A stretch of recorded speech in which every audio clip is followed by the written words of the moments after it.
you're talking 150,000 residents, a couple of cents a piece, if they see the container and they donate, that's quite a bit of money that can be raised from the city. And our goal for this is $3 million within 3 years.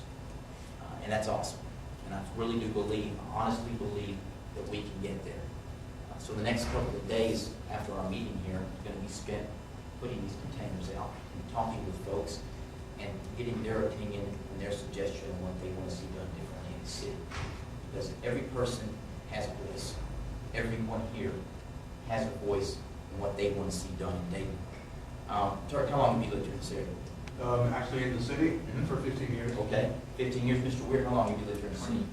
20 years? 20 years. So combine two people right there, that's 35 years experience within this city. Right? True, I've lived in the Dayton area for a year before I joined the Army, coming back home. Add my year to the mix, and the numbers go up. If you take everybody's time spent here in Dayton, including this region, I guarantee you have 500 or 600 years of real experience of people on the ground living within the city. And who knows the city's problems the best? The residents, the people who eat, live, breathe, and sleep the city on a daily basis. So, in my opinion, it's going to be the real people that bring the real change to Dayton. Our politicians are just one individual, I admit it. We're going to have to work with them. The time for political parties is, in my opinion, we talk to a lot of people on Republican, I'm a Democrat, I'm an independent. Hey, it doesn't matter. I'm certain here in this audience we have many different people of all different political backgrounds. Myself, I'm a registered Democrat. I'm sure we got some Republicans in here. I'm sure we got some independents in here. But it's going to take everybody working together with no hidden political agenda to make this city what it can be, what it's capable of being. And that is the whole purpose of this organization. Every day, real people coming together.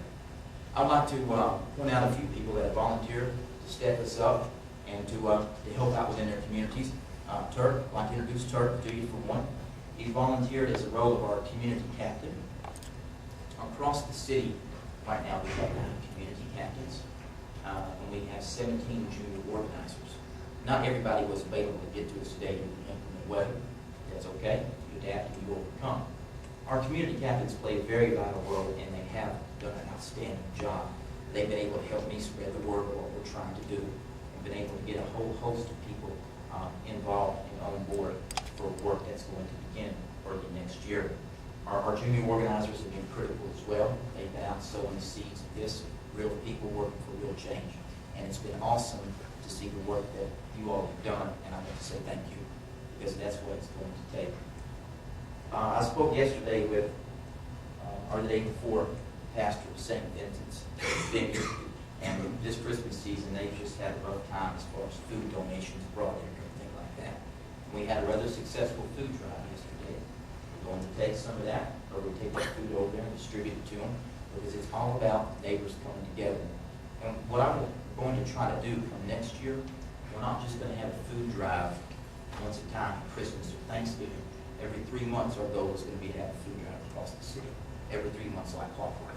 We're going to team up with Kroger, and we're going to have 5 stores across the area, centrally located, north, south, west, and east, and in the center of town. You'll be able to take your canned food donations. We're going to coordinate it so that we have an even better turnout for food donations.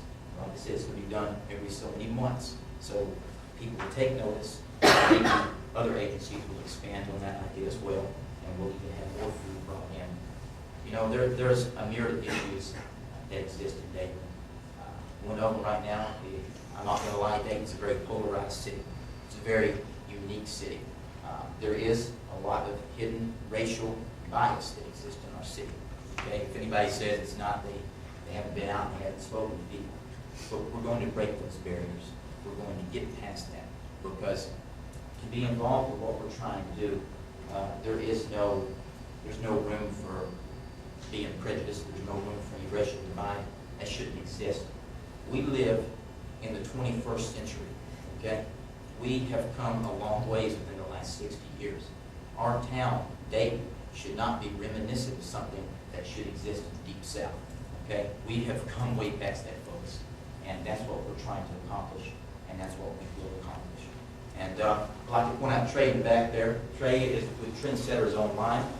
He has been very instrumental in helping us put out the word as far as what we're trying to do. He's also a proud veteran like myself, who's come back to the community and working for some real improvement. When we first started this, I met Trey online, and he has a large publication that he does online, various articles, various news releases and stuff like that. And I'm proud to say we partnered up with him to release our Citizens for Change information directly to him so that he can post on his website and even reach more people. Because, you know, that's what it's going to take. Real people spreading the word. And you did a fantastic job, man. I want to say thank you, personally myself. He did some great pieces, and that's what it's going to take. Everybody working together, looking past skin color, economic background, religious background. It doesn't matter. You know, anybody can be a member of Citizens for Change. You don't have to be Baptist. You don't have to be a Methodist. You don't even have to have any money. Everybody has a voice. Everybody's opinion is important, and that's what we're trying to take away from this. What sets this apart from other movements and other agencies in town, it's not geared towards one certain group of people. It's not geared towards 40 and above and successful in making money. That's not what this is about. It's about hearing your voice in city improvement and about implementing your suggestions and your ideas and getting the job done. Now, we got a tremendous amount of work ahead of us, but every person has a voice, regardless if you do not have a home to live in, or regardless if you're a young person. Okay? I don't consider myself old. At least I don't think I am anyway. I'm going on 32.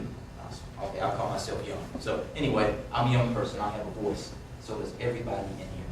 And there's a lot of people that want to participate in organizations within our city, but they can't do it. Some of them are perhaps bedridden. They can't get out of their homes. They want to participate with the things that exist in our city.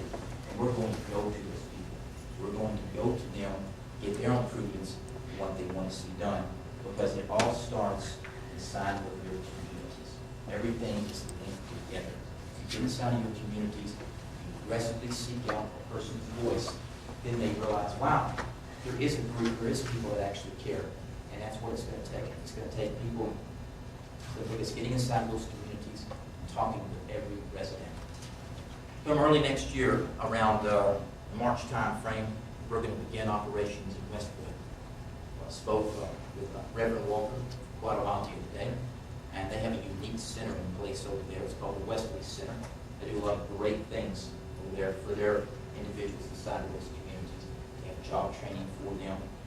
Residents that were laid off and don't have a job, they can go there and receive new job training. And they provide transportation coordinated for them to their hospitals to help them get to their clinics and their various doctor appointments. And what we want to do is we want to expand on that idea. If we have a center like that in every community, wow, it could lead to a better, healthier, and more vibrant city right there, because that shows you care. And they've done an outstanding job there. And it was so nice to be able to meet people in that facility. People that I would not have, had I not been over there, I wouldn't have met. But they've done many great things. And it's organizations like that that do that work inside those communities that are going to need our help. That are going to need us to get in there and to assist them either through volunteer efforts, through the money raised, or what might have you. But it's going to take us coming together, working with other agencies here in town, and actually getting boots on the ground and working inside of our communities. Because everybody has a voice, everybody has experience within this city, and everybody is unique. And that's what we're trying to take away from this. A lot of people, I'm approaching 9 years in the Army. A lot of people, oh, you getting out of the Army? I'm like, oh yeah, I'm moving on. Time to do something different. Time to be more constructive inside of my community. And the Army has been great. It's given me a lot of experience, which I need. It's given me a lot of tools, which I need to basically help run this, to help put it out there in the communities.